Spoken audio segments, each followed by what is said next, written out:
வணக்கம் மக்களே, welcome to the fences show. இந்த வாரம் ஓடிடி ரிலீசஸ்ல என்னென்ன படங்கள் பார்க்கலாம் அப்படின்ற சஜஷன் வீடியோ தான். வழக்கமா இந்த வீடியோவை ரொம்ப சீக்கிரமே இன்னைக்கு போஸ்ட் பண்ணிருப்பேன். பட் இன்னைக்கு சில பல காரணங்களுக்காக டிலே ஆயிடுச்சு. அடுத்த வீக்ல இருந்து கொஞ்சம் ப்ராப்பரான டைமிங்லேயே போஸ்ட் பண்ணிடுறேன். ஸோ ஃபர்ஸ்ட் நம்ம லிஸ்ட்ல இருக்கக்கூடிய படம் கிஷ்கிந்தா காண்டம்.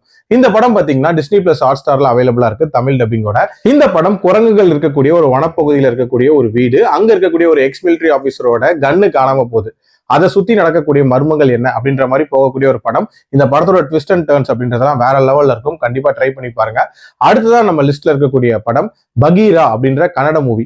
இந்த படம் பாத்தீங்கன்னா நெட்ஃபிளிக்ஸ் ஓடிடி ஆப்ல அவைலபிளா இருக்கு தமிழ் டப்பிங்கோட. இது ஒரு கன்னட சூப்பர் ஹீரோ மூவி அப்படின்னே சொல்லலாம். பேட்மேன் ஸ்டைல்ல அமைச்சிருப்பாங்க.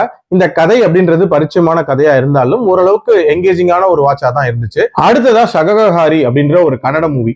இந்த படம் பாத்தீங்கன்னா அமேசான் பிரைம்ல அவைலபிளா இருக்கு, தமிழ் டப்பிங்கோட அவைலபிளா இருக்கு. இந்த படம் ஒரு கொலையினால எப்படி ஒரு போலீஸ் ஆபீசரோட லைஃபும் ஒரு ஹோட்டல்காரரோட லைஃபும் பாதிக்கப்படுது, அவங்க ரெண்டு பேருக்குள்ள நடக்கக்கூடிய கான்வர்சேஷன் அப்படின்ற மாதிரி போகக்கூடிய ஒரு கதை. இன்ஃபேக்ட் அந்த கான்வர்சேஷன் லாஸ்ட் 20 மினிட்ஸ் காட்டியிருப்பாங்க, வேற லெவல்ல இருக்கும் அப்படின்னு சொல்லலாம். நாலாவது நம்ம லிஸ்ட்ல இருக்கக்கூடிய படம் ஜிடி மேக்ஸ் அப்படின்ற பிரெஞ்ச் மூவி. இந்த படம் பாத்தீங்கன்னா நெட்ஃபிளிக்ஸ்ல அவைலபிளா இருக்கு தமிழ் டப்பிங்கோட. ஒரு ஃபீமேல் மோட்டோ ரேசரோட லைஃப்ல நடக்கக்கூடிய சம்பவங்கள் அப்படின்ற மாதிரி காட்டியிருப்பாங்க. தன்னோட தம்பியை காப்பாற்றணும் அப்படின்றதுக்காக அவங்க திருப்பி அந்த ரேஸ் ரீஎன்ட்ரி கொடுப்பாங்க. சோ அதுக்கப்புறம் என்ன நடக்குதுன்ற மாதிரி போகக்கூடிய ஒரு கதை தான். லாஸ்டா நம்ம லிஸ்ட்ல இருக்கக்கூடிய படம் த பியானோ லெசன் அப்படின்ற படம். இது ஒரு இங்கிலீஷ் மூவி. ஆக்சுவலா தமிழ் டப்பிங்கோட நெட்ஃபிளிக்ஸ்ல அவைலபிளா இருக்கு.